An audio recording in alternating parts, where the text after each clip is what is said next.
Akihabara, Tokyo, the promised land for retro game collectors. The neon-lit paradise where your wallet goes to die. But is it really as legendary as people say? Hey everybody, and welcome back to LeifTV. In this episode, I'm going to visit 3 different video game stores on the hunt for Famicom exclusives. Will I walk away with an epic haul, or will my wallet remain disappointingly full? Let's watch. It could mean actual advances in the field of science. It's almost as if you've been doing too much science.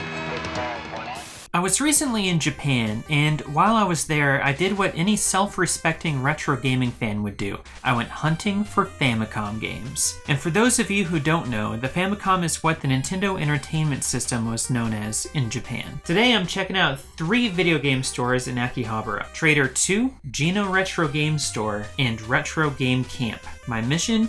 To find some good exclusive Famicom titles for cheap. But not all game stores are created equal. Some are legendary warp zones to hidden gems, while others are overpriced tourist traps that make you want to rage quit. That's why I'll be rating each store with one of 2 ratings. A super mushroom, which means the store is a power-up for retro game hunters, great selection, fair prices, good vibes. Or poison mushroom. This means the store was a total power down, overpriced, picked clean, or just generally disappointing. And don't go anywhere, because at the end, I will reveal my Famicom Haul. Plus, if you stick around, I might even have a couple bonus Sega Saturn games to share. Can we level up our Famicom selection? Let's go! If you've never been to Akihabara, just imagine Times Square, but instead of tourists taking selfies, it's wall-to-wall nerds carrying bags full of retro games and anime figures. It's beautiful. My first stop off the Tokyo subway was Trader 2. From the outside, it looks like a corner convenience store, except instead of selling snacks and drinks, it's video games, action figures, and DVDs as far as the eye can see. Sounds promising, right? Well, my optimism took a hit the second I walked in. Right at the entrance, they had a big flashy display promoting a brand new Nintendo Switch game, and that made me nervous that this was just going to be another modern game store. Inside, like many Tokyo game shops, it was crammed wall to wall with merchandise, with narrow aisles barely wide enough to turn around without knocking something over. That's just part of the charm though. If you're not bumping into things, are you even shopping in Akihabara? But then I started looking around and things got even more concerning. Tons of Nintendo Switch and 3DS games. Great stuff! Some solid titles, but that's not what I'm here for. I'm on the hunt for Famicom exclusives, and so far, I'm seeing a whole lot of modern and not much retro. At this point, it was clear. For retro game hunters, this place is a total power down. Trader 2 gets a poison mushroom. Moving on. A little further down the street, I found myself at Geno Retro Game Store. And hey, it's got retro game right in the name, so surely this place would deliver, right? Well, walking in, the place gave off serious iPhone repair store at the mall energy. They did have some Game Boy, Famicom, and Super Famicom games behind a glass case, but nothing that made me feel the burning need to flag down an employee. No hidden gems, no heart-racing finds, just a few retro games staring at me through the glass like prisoners. For retro game hunters, this place just didn't have the magic, so once again, Geno Retro Game Store gets a poison mushroom. Let's keep going. My third and final stop was a few blocks away, so after a 10 to 15 minute walk, which in Akihabara time is roughly 37 gacha machines and 2 accidental detours into anime figurine stores, I finally arrived at Retro Game Camp. I had high hopes for this one. The first 2 stores had been disappointments, and I was really hoping to end this hunt on a high note. The moment I saw the entrance display, I knew I was in the right place. They had Pokemon Blue proudly on display, and just below that, baskets full of Super Famicom games. That's right, actual retro games right up front. Now I won't lie, Retro Game Camp is a pretty small store, but what it lacks in size, it more than makes up for in sheer volume of games. The walls were completely stacked with Famicom, Super Famicom, magazines, strategy guides, controllers, you name it. It was like stepping into some kind of alternate reality where physical media never died. And then I saw it, a whole wall dedicated to Famicom games. I mean, that's what I was here for, right? Some I could recognize just by the label art. Others, complete mysteries. No English, no familiar characters, just brightly colored carts daring me to take a chance. But then something else else caught my eye. Just a little to the side, I spotted a section of boxed Super Famicom games. And this is where things got dangerous, because suddenly I wasn't just hunting for Famicom games anymore. I was staring at Donkey Kong Country 2 and Donkey Kong Country 3 in their original Japanese boxes. The collector in me was fighting the budget-conscious traveler in me. And then, just as I thought I had seen everything, I noticed the stairs. Retro Game Camp has a second floor. It's not super obvious when you walk in, but upstairs was where they keep their N64, GameCube,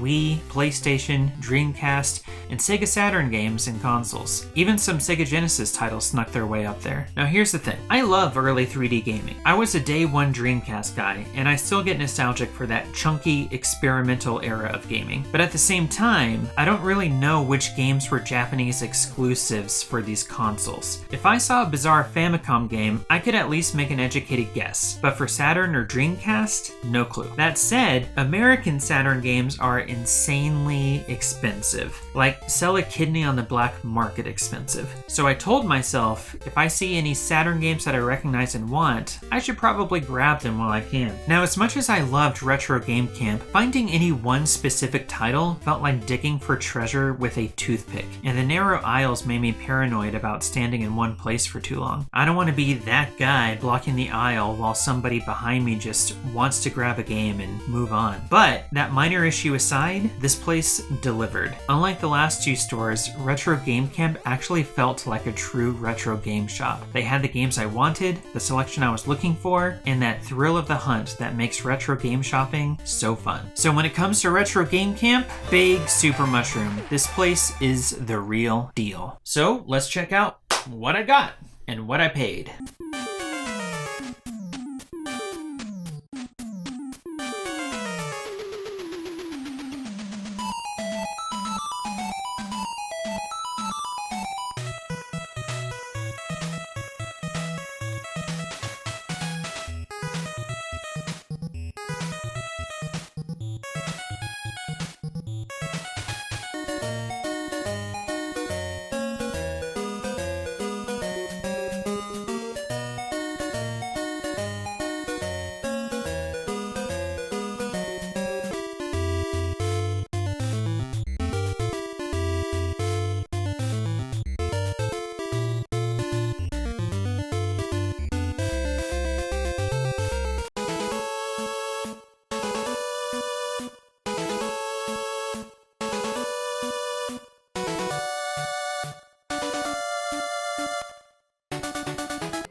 And that's a wrap on my retro game hunt in Akihabara. Huge thanks for watching. If you had fun on this little adventure, don't forget to hit that like button and subscribe if you haven't already for more retro gaming. And hey, drop a comment below. What's the coolest retro game find you've ever scored? Or just tell me which of these stores you would have rated first. Either way, I'll be reading your comments while trying to justify my next crazy purchase. And as always, I'll catch you next time.